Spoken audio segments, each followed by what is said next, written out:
Welcome to the White Spring Bunker. These halls were built to safeguard some of the most prestigious members of the United States government. Now we are all that remains, though we are always looking for men and women capable of helping us restore what has been lost. In return, we offer this, our refuge from the world above. Please, take your time and look around. We've made great efforts to restore this place to its former glory. Welcome, member, to our little enclave. Welcome back, members. As always, I am the Operative, your designated tour guide and host here at the White Spring. The new enclave emerges into an Appalachia full of danger, with monsters of all shapes and sizes, mysteries from both before and after the war, and technology potentially vital for rebuilding the region. MODUS has discovered, deep in his partially damaged archives, intriguing bits of data that point to something going on at Atlas Observatory before the war. It wasn't just a facility to study the stars. Tantalizing clues as to what that might have been are enough to bring Lieutenant Colonel Valeria and her personal team out of the White Spring in the middle of winter and deep into the Savage Divide. In this episode, our characters will find themselves weighed, measured, and tested, and discover what dwells in the bowels of Atlas. MODUS Archive Log. Incident at Atlas Observatory. White Spring Bunker Network. Assignment, Atlas Observatory. Subject, Mission Details and Objectives. Background. Atlas Observatory was purchased by the Department of Defense before the war through a series of shell companies. While maintaining the outward appearance of a standard scientific installation, it was, in fact, the site of top-secret experiments. Files related to the nature of these experiments were lost in 2086 due to data corruption and physical damage. The information available does suggest the presence of unique technology, which should be procured and examined. Location: Savage Divide region. Opposition: Supermutants have been active in the area, but we have no information related to the location itself. Recommend extreme caution. Enclave assets assigned. Team Alpha. Lieutenant Colonel Valeria. Major Lilith. Sergeant A. Stein. Private Thomas. Investigate the site and eliminate any hostile entities. Intact terminals and technology should be tagged for extraction. Files and holotapes should be recovered where practical or stored in a secure location for recovery. Mission status: in progress.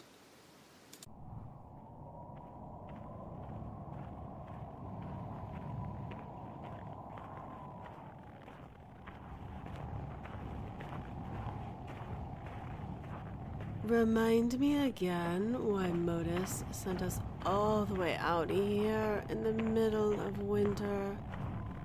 For the 100th time, Lilith. There could be some very important tech in Atlas that we need to get our hands on, before someone else does. If you think this is bad, Lilith, you should have been with us back in 79, no 80.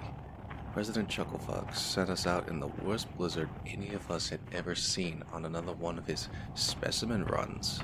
I think we lost half a dozen good agents of that godforsaken weather. This is a cakewalk in comparison. Ugh, you're so old. At least I don't eat people. Shut it, people. We don't need all of Appalachia to know we're here. Sergeant, you trying to get yourself killed? Relax, Private. This is all in good fun.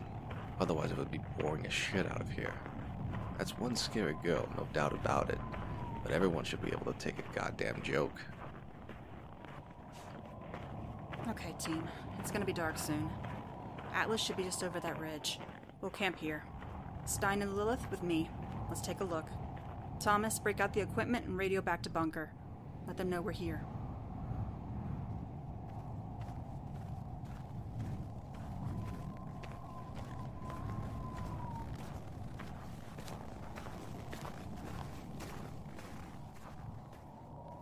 That's bigger than I expected. Stein, is there anything else you can tell us about Atlas? All I really know about the location was hush-hush. Sounded like the federal government shut it down before the war, and Eckhart was too busy on his nuke China policy to put tabs on every little science project the government had going in Appalachia. It's a shame, too. We could have really used the big shiny toys. It looks boring. I'm just worried someone already looted the place. We're in the middle of old raider country.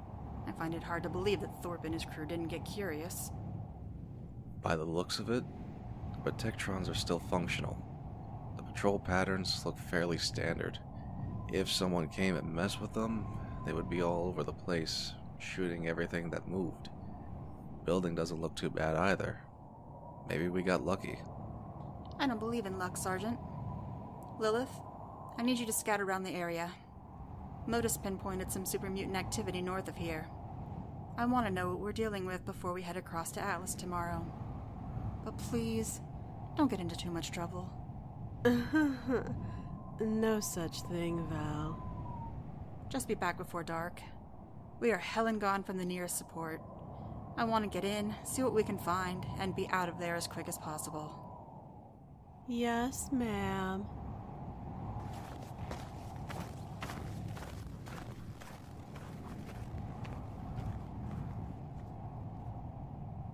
Are you sure that's a good idea? What? Sending Lilith out on her own? Yes, Lilith being out on her own. No, I'm not worried about Lilith. I'd be more worried about whatever or whoever she might run into. I don't doubt that she'll try to have a little fun. But she is absolutely reliable. Reliable. That's not exactly the word I would use for her, Colonel. Did you happen to see those new grenades she brought along? What of them, Sergeant? And here I thought I was the one that came up with imaginative toys, but somehow she managed to figure out how to use Nuka-Cola Quantum, a soda, as a bomb. And I swear she was using fusion cores as the ignition. Oh, she's always had a thing for explosives. You should have seen what she put together in chemistry class back in Vault 76. The janitors were cleaning up for a week afterwards. Colonel, that's all well and good, but... Lilith is very good when it comes to self-preservation, Sergeant. I trust her not to blow herself up. It's not her blowing up I'm worried about. Come on, Sergeant. Let's get the camp set up, and I'll send Thomas to watch Atlas. We've been walking all day, and I'm hungry too.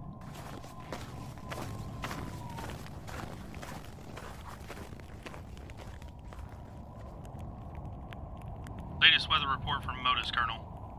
Should be clear for the next 2 days, but we could have a storm moving in after. Thank you, Private. We'll be long gone from here before then. If we find anything interesting, we're just tagging it for extraction later.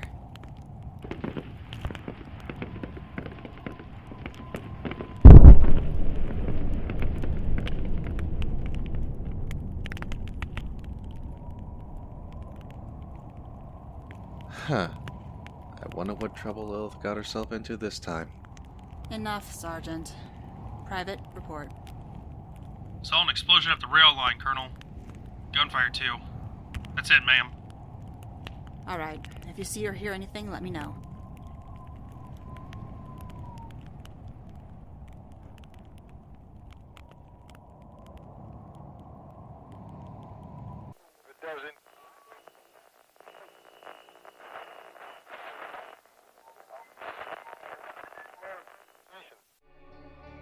Long gone are the days where people sing about West Virginia as almost heaven.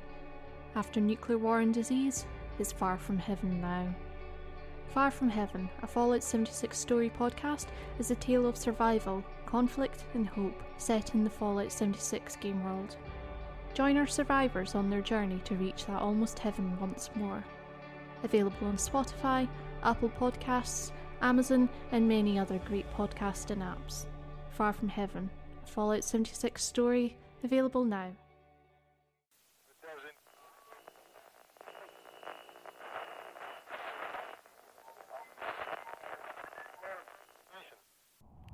It's almost dark, Colonel. I have eyes, Sergeant. I'm just saying. Fine. Major? Major, come in. Lilith, stop screwing around. What? Lilith! Why didn't you say something? Sorry, Val. I was eating. Don't you know it's not polite to talk with your mouth full?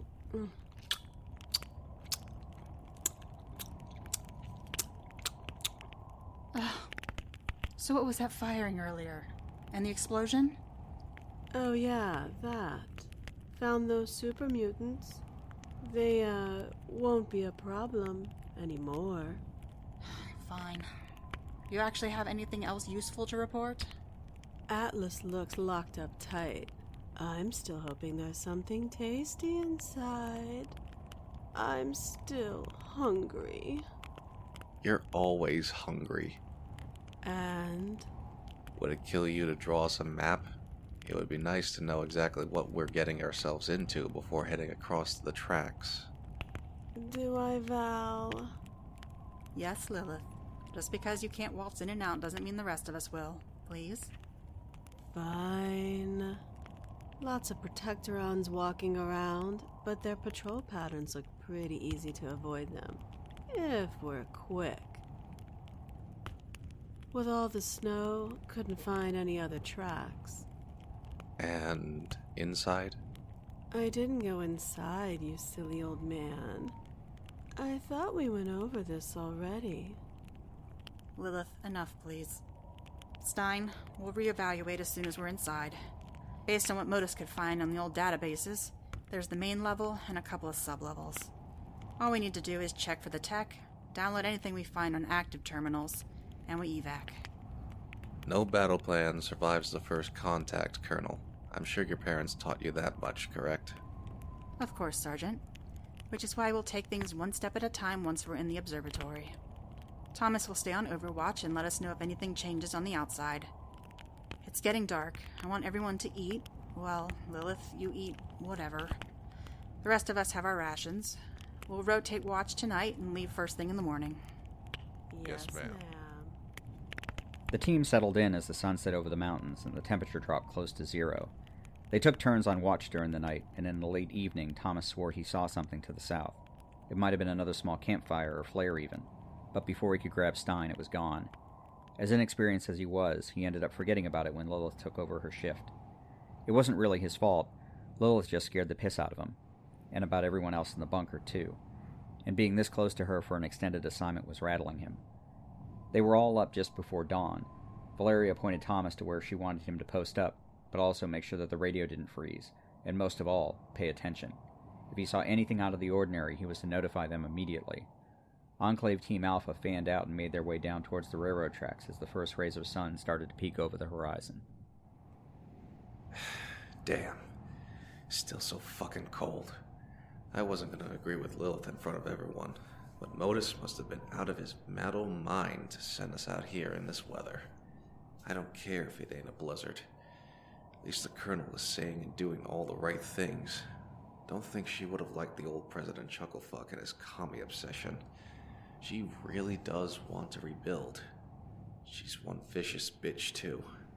Not like Lilith, but man, she and Operative Gray would have gotten along swimmingly. Watching her move, yeah, her parents did her a service. Getting those other Volters in shape, I had to put the fear of me into them just to get them off their asses and start acting like soldiers.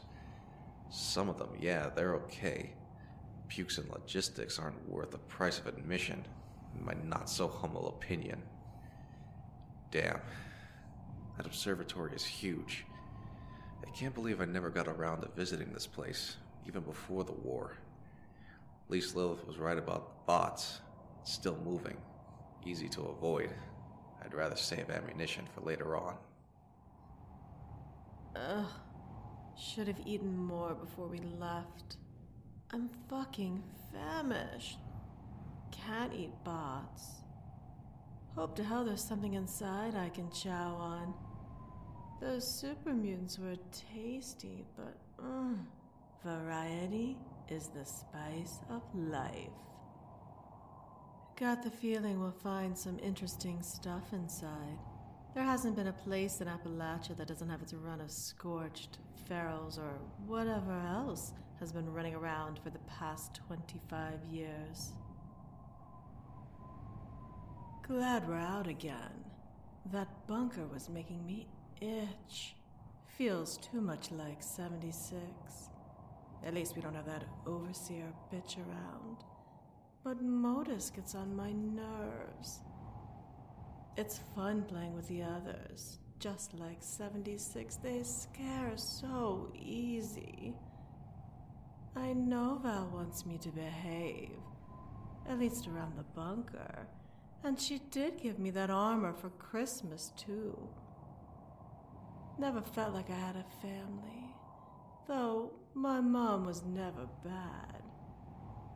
Killing her, well, it happened. Couldn't help that she found out what she found. Collateral damage, getting rid of dear old Dad. Val's just different. She doesn't scare. And hell, she found my little secret and didn't tell. I don't trust people.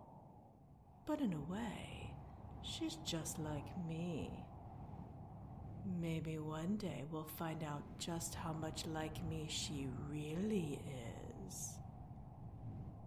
Shit. Stupid bots. I motioned for Val and Stein to stay put. One of those lousy protectorons is coming this way. Something knocked it out of its pattern. I really don't want to shoot it. That'll get all the others in a tizzy. I'll just stay still. Pretty sure it senses our shit in this weather. Oh, good. Must have rebooted. Fucker has headed back to its regular path. Gotta love tech these days. Works about half the time and only works right about half of that. Gotta watch those damn laser turrets. Saw them turn a mole rat into ash before. Don't feel like eating burnt meat this time around. There's the entrance, just over there. Oh, good. The turret is on the fritz, just hanging by its wires. I motioned to Valentine. We've got 3 minutes to get inside before the next bot shows up. Stein picked the lock right quick and we got inside. The place smells god-awful, like multiple things crawled in here to die. I swear I saw Lilith licking her lips. It's none of my business what she does in her spare time, but sometimes it's a bit too much even for me. Having Stein around is both a blessing and a curse. I still can't believe MODUS had him cooped up in a coma since '86. And brain damage? Well, I think everyone would agree that the sergeant definitely isn't all there, but he has been whipping the men into shape. Between him and those gutsy drill instructors we snagged from McClintock, the teams might just be ready for some more rigorous assignments. Of course, Stein also knows where some bodies are buried. Eckhart didn't do Appalachia any favors with his obsession, but the Enclave is still the best chance we have to rebuild. And if Stein can point us to some of the more interesting pieces of research and tech, well, it would be worth the effort. But Stein is definitely not stable either. I thought Lil was good at explosives, but that man gives her a run for her money. I had to kick him out of the science lab twice already after being told he was playing with fusion cores again. I think the bunker was getting to him, so this mission was as much a sanity check as it was for his skills. Damn, this place is a mess. Besides the smell, a bunch of water got in here. I guess that's good for us, as it probably means most of the internal defenses have been corroded. Best to be careful, though. Okay, Colonel. What's the plan? Sergeant, I want you to do a sweep of the upper floor. Look for records, notes, active terminals, anything that might give us some insight as to what they were working on before the war. Fine. But I don't think we're alone in here.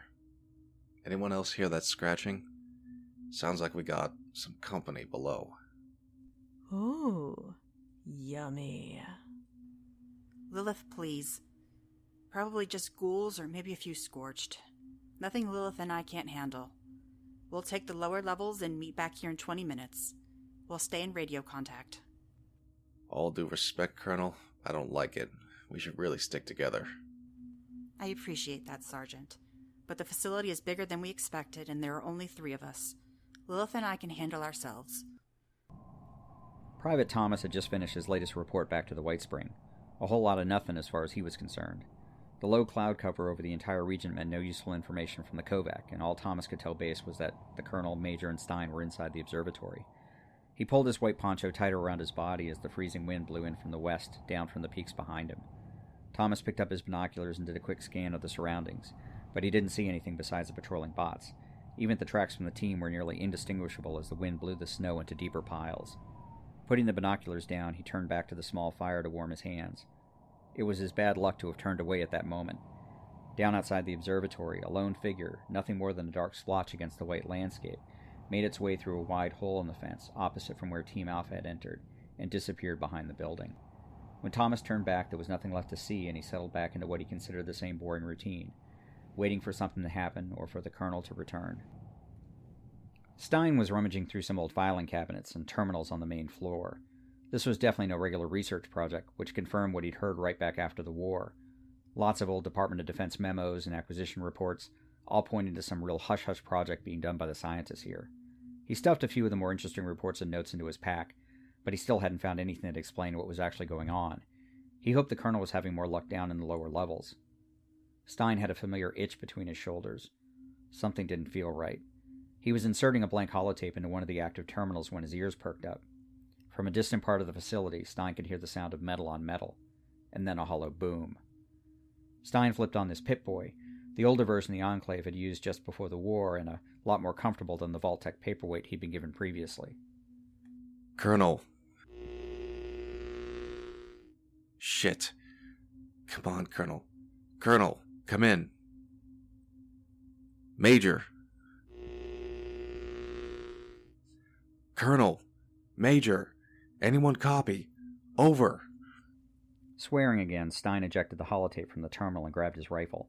Something was blocking the radio signals, maybe the building itself or some tech still active down below. He was smart enough not to start yelling, but he had to find the rest of the team. He could still hear the banging, but it seemed to have moved to another part of the structure, because it was distant, softer now. Then he heard gunfire, the staccato pop of an automatic. It sounded like either Lilith's or the Colonel's, but with the reverb and echoing, he couldn't tell exactly where it was coming from. Stein tried one last time to reach anyone, including Thomas on the outside, but nothing. As the gunfire continued down below, he swore under his breath and headed towards the stairs. Shit, he thought to himself. What a way to start the day. Even more ghouls. Looks like there's a whole nest of them down here and in the basement as well. Can't tell if they were former staff of the observatory or just some wandering horde that decided to make this place their home. It's funny how the Protectrons just seem to ignore them. Guess they don't consider them people or a threat, since the ghouls leave them alone too. Lilith and I cleared out the first couple of rooms. I was able to take them out using our silenced weapons before they knew we were here. Lots of equipment still here, including active terminals. Can't take the time to copy anything yet. Gotta get this place empty first. Tried to raise Stein on the radio. No luck. Might have to backtrack if we can't communicate. Don't want to get stuck down here without backup. It is a bit of a maze, though. Lots of tech still lying around. Looks like someone was working here after the war. I'm seeing jury-rigged terminals and equipment that appears to have been moved. Not recently, but definitely post-war.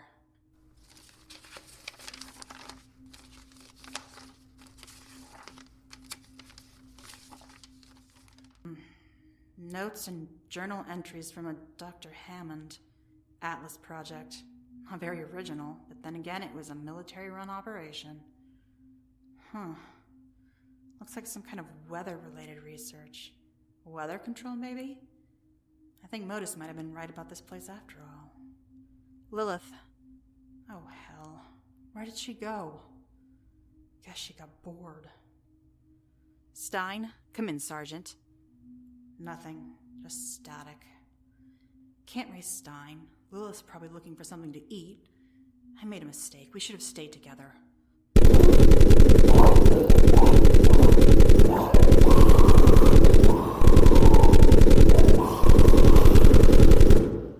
Damn, that's close. Lilith probably ran into some more stragglers. At least I have a direction to go in. God damn it. I'm bored and hungry. These damn ghouls taste funny too. Valeria's still hunting for tech. I'll just pop over to these other rooms and see if I can find something that tastes better. Looks to be some kind of server room back here. Just more junk and robots. Guess I need to go downstairs again. I can hear some movement in the basement. If it's just more ghouls, I might just scream. Oh, what's that sound? A lot more ghouls. Well, I guess I shouldn't scream. Just kill them instead, right? Thin them out with the rifle. Then I'll use the blade. Want to get my hands dirty. Maybe if I tenderize them, they'll taste better. Should I at least let Val know where I am? Nah, she'll be fine.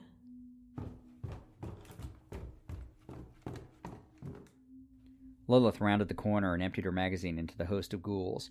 She wasn't shy about getting up close and personal, moving into their midst, cutting a swath through the moaning creatures, ducking their attempts to slash at her while she reloaded and fired again one-handed. Lilith was in her element, spraying the walls with ghoul guts and blood. She loved the feel of the blade as it cut deep, and with her strength, she easily cut arms from torsos and decapitated the ferals with a single blow. Of course, it also generated quite the racket, which could be heard throughout the facility. Valeria was working her way down into the basement, running into a few ghouls of her own. Unlike Lilith, she was clinical in dispatching the creatures with single, silent shots. She thought she heard something else above the din of battle, metal against metal, which she hadn't heard before. She was losing control of the situation. Best to grab Lilith, get back upstairs, come up with a better plan of action. Atlas wasn't going anywhere, and they couldn't recover anything if they were dead. Stein had started downstairs, but then a blast of cold air had hit him, coming from the other side of the building. As far as he could tell, none of the doors had been open. He had to check this out. He followed the cold breeze until he got to the loading dock. The side entrance door had been ripped from its hinges, and several ghouls lay dead around the open door. He leaned down to examine the bodies. They'd been either crushed or nearly torn apart by something. Then he saw the tracks in the snow outside. Stein was suddenly hit by the realization that someone else was here, in power armor. Oh, shit. This is bad. This is very, very bad. I have to get the Colonel now. Below, Lilith was having the time of her life. The ghouls kept coming. There must have been a whole nest of them infesting the bowels of the observatory. Working her way through a wave of them, she ended up in a large open technical area. Covered in blood and gore, it was hard to tell her from the ghouls she was fighting. She was raising her blade when a large charred ghoul was bodily thrown across the room through a door on the opposite side. It hit the wall and left a bloody smear as it slid to the floor, dead. The door frame itself exploded outward as a metal monstrosity marched into the room. It was the strangest looking set of power armor Lilith had ever seen. It might have been a T-51B at one point, but had since been heavily modified with armor plate and spikes, and it was carrying a huge sledgehammer. The remaining ghouls threw themselves at the suit of power armor, but they were easily brushed aside or crushed underneath its hammer. I might just need to get me one of those. To the operator, Lilith looked like just another ghoul, and it advanced upon her. Lilith cracked a thin smile even if she was confronted with the swinging hammer. She dodged easily, and the hammer cracked the concrete floor. She laughed as she grabbed a piece of rebar and slammed it against the side of the helm, bending the bar. Taking a few steps back, the two squared off, and all Lilith could think about was cracking open that tin can and seeing what was inside. Valeria cleared out the last of the ghouls and could hear the commotion coming from down the hall. She thought she heard something else too, like a long-winded scream coming from somewhere, but she couldn't place it. Anyway, she needed to find Lilith. Rushing down the corridor, Valeria found herself in a room filled with dead ghouls, and Lilith trying to fight hand-to-hand against someone in the weirdest suit of power armor she'd ever seen. Lilith was dodging and ducking the large sledgehammer-wielding giant while swinging a piece of rebar.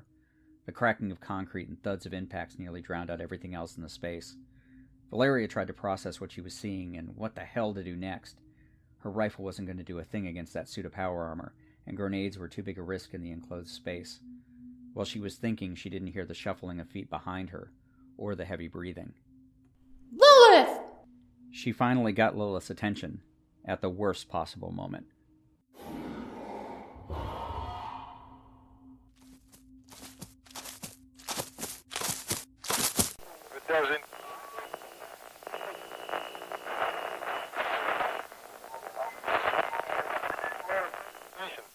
Hi, I'm Fire Writer, and I'm the host of The Pixel People, a podcast dedicated to taking a close look at our favorite characters from our favorite video games. From major characters who define the course of a game's storyline to smaller characters who you might have never noticed.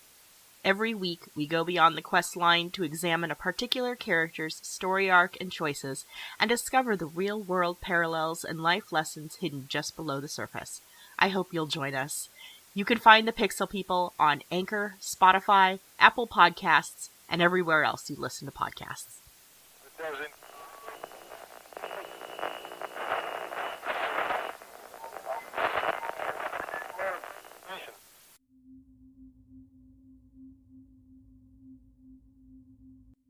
God damn it. This place is a maze. I see supply rooms, tech everywhere. I can't find anyone. At least they all left a trail of bodies for me to follow. Nothing on the radio, and the Pit Boys are acting weird.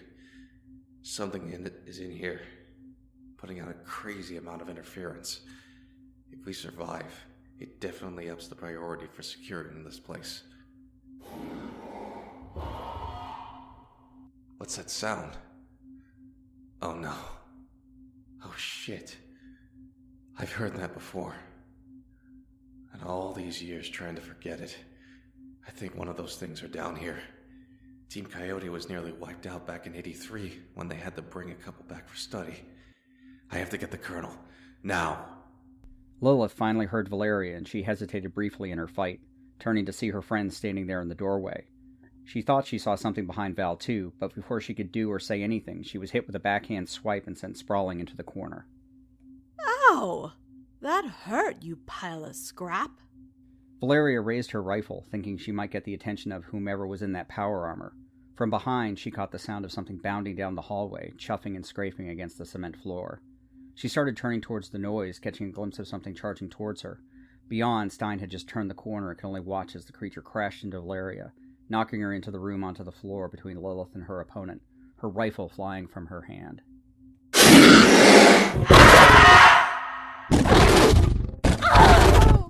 The creature's talons tore through her parka, leaving long gouges in the armor underneath. She struggled to push the thing off of her, screaming when its claws found a seam between the armor pieces, staining the floor with her blood. Stein fired into the thing's back, but it seemed to shrug off the bullets, instead focusing on disemboweling its prey. Valeria held one hand in front of her, pressing against its face as it snapped at her, trying to get to her neck. With the other, she tried to reach her combat knife, holstered at her hip. The creature's sunken eyes focused on hers. Slime dripped from its mouth, and the fetid breath nearly caused her to gag. As Valeria's hand closed around the hilt of her knife, the foul beast raised its arm and slashed across her face, and her world exploded in pain. Lilith's heart skipped a beat when she saw the blood splatter against the wall. Her improvised weapon lay broken at her feet, so she reached into her grenade pouch. Her opponent moved as well, seeing the creature as the greater threat, and knocked it off its now helpless victim with a backhanded blow. The suit of power armor towered over Valeria as she lay bleeding on the ground. Her eyes were filled with blood, and her skin felt like it was on fire. Her hand was still on the knife as she tried to raise it to defend herself. The creature howled again and prepared to leap back into the fray. Lilith pulled out the first explosive she found and threw it in the direction of the creature, hoping the explosion would distract or even kill it. Stein saw Lilith throw the grenade and realized it was one of the special ones she built. About the same time, Lilith saw she'd made a terrible mistake. In the beats between realization and action, Stein took 2 steps and jumped, tackling Lilith, and the two of them ended up sliding behind an overturned filing cabinet. The improvised grenade was set to explode on impact, and it landed squarely in front of the creature as it charged. Then the bright light of the detonation consumed everything. Colonel Valeria, come in. Sergeant Stein? Anyone there? Ugh. Major Lilith?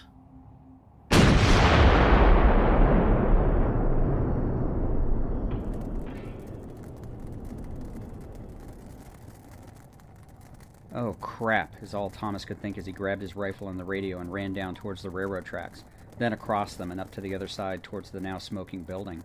When he turned the corner, he could see the side of the building with a huge hole in the lower level, billowing black smoke. Debris littered the landscape, and Thomas looked for any sign of his team. Colonel! Major! Sergeant! Anyone! Fucking shitballs. What the fuck? When Thomas found Stein, his face was blackened by smoke and ash, and it took another minute for his ears to stop ringing enough so that he could hear what Thomas was asking him. Where's the Colonel? Who? What? Oh, fucking shit. Find her, goddammit. I'll look inside. You look here. I think she's hurt. Real bad. Stein stumbled back into the building, looking for Valeria. As he made his way and the ringing in his ears started to ease up, he could hear Lilith cursing. Goddamn metal-ass fucker. He found her pounding on the modified suit of power armor, venting her frustration. From the looks of her, she was a bit singed by the explosion, but still in one piece and madder than hell. Whoever was in that power armor wasn't moving. Probably knocked unconscious. Get your ass off the power armor, Lilith. We need to find the Colonel. Fuck you. Get it together, Lilith. Your friend, our Colonel, is here somewhere and probably badly hurt. You want to be pissed? Fine, but do something productive with it. How dare you? I'm gonna... Sergeant! I found her! Come quick, she's in bad shape! Their argument quickly forgotten, the two ran through the smoke outside to where they found Thomas kneeling down beside the crumpled form of the Colonel. Her white parka was shredded and covered in blood, staining the snow around her. Lilith gave an anguished cry before reaching down to turn Valeria over. The Colonel was unconscious and bleeding. She had a large and deep set of lacerations on her face, from her hairline down to her cheek. There was so much blood that Lilith couldn't tell exactly how bad it was, but it looked really, really bad. Valeria moaned softly, and Stein pulled out his medkit and quickly administered a stim pack to the Colonel's side. No, no, no. I'm gonna pry that tin can open and skin him alive. Listen to me, Lilith. Val's not dead. Yet. And whoever is in that tin can might have saved her life if you were paying attention. So, before you go and do something stupid, grab me another stim pack and help. Lilith stared at Stein before looking down at her wounded friend. Her rage subsided and she felt an unfamiliar ache in her chest. She put down her pack and started rummaging through her supplies. Just help her, please. She can't die. I won't let that happen. I'm better at taking people apart, not putting them back together. Thomas! Get on the horn with the White Spring. Let them know we have a situation here and we need an evac as soon as possible. Lilith attempted to control her anger. Turning back towards the building, her foot hit something partially buried in the snow. She looked down and saw the twisted body of the creature that had tried to kill her friend. It was burned and broken, but also still moving. She gritted her teeth and snarled, reaching down and grabbing the creature by its neck. As its sunken eyes turned to look up at her, she put her foot on its chest and she pulled, harder and harder, until she felt the tendons give way, then the bones. Stein heard the snap and looked over as Lilith ripped the head off the creature. She took the head between her hands and crushed it like it was a ripe grape, gore dripping down between her fingers. Just fix her, okay? For the first time, instead of the eyes of a killer, Stein saw the eyes of a scared little girl. We'll fix her. I'll carry her all the way back to the White Spring myself if I have to. For Lilith, the scared little girl retreated back down a deep dark hole, to be replaced with the killer again. Her eyes turned a deeper shade of black, and she pointed at the smoking hole in the side of the observatory. He's coming too. She turned and walked into the smoke, disappearing from sight. I guess she's not going to kill him? Okay, Thomas. What did Ops say? They coming to get us, or what? They said the closest is a training team currently in Monongah. Ops wanted us to meet them halfway. Please tell me that's a joke, Private. No, sir. Ops says it's the only way to get out of here before the weather hits. Lilith came back out of the smoke dragging a body. It was the operator of the power armor. He was unconscious, but otherwise unharmed. Stein gave him a quick look. He was older, wearing a set of ragged army fatigues. There was still an old name tag on the chest, but it was covered in a thick layer of dirt. He wiped away some grime and could sort of make out a name. M-U-L-E-R or something.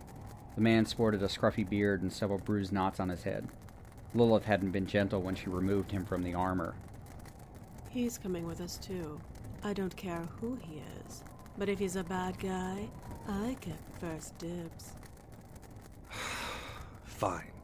But he's your responsibility, Lilith. And if he wakes up, He's walking the rest of the way there. Got it? I do hope he wakes up. Her grin sent chills down the sergeant's spine. She threw the unconscious man over her shoulder and started walking back towards their base camp. Sergeant Stein finished up with the colonel as best that he could. He wished Molly was here. She'd know what to do, and she made a much better doctor than he'd ever be. He didn't believe in God or the hereafter, but he still said a silent little prayer. Stein slid his arms under Valeria and picked her up. She moaned softly. Sorry. He didn't know why he was apologizing, since she couldn't hear him anyway, but it seemed like the right thing to do. He started carrying her in a makeshift sling, being as gentle as possible. Enclave Team Alpha retreated from Atlas, chastened and broken, and headed off into the hills, leaving their tracks in the snow, soon to be wiped away by the wind. The Wasteland is an unforgiving place. Life is cheap and mistakes are costly. The fate of our team will be revealed in our next episode of The MODUS Files.